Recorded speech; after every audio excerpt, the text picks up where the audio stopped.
Welcome to my channel. Today we will be talking about how bill payment works with Koho.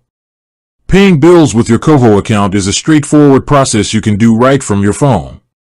First, open your Koho app and tap the dollar symbol, then select Pay Bills.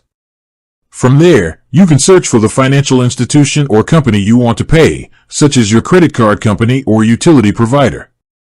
Once you've found the payee, you'll need to enter your specific account information for that company. Be sure to double-check that all the details are correct to ensure the payment goes through without any issues. A key thing to remember is to schedule your bill payments at least 2 business days before the due date. While most bills post within 5 business days, some can take up to 10. This buffer helps you avoid late fees. With that being said, thank you for watching. For more finance videos, kindly check my page.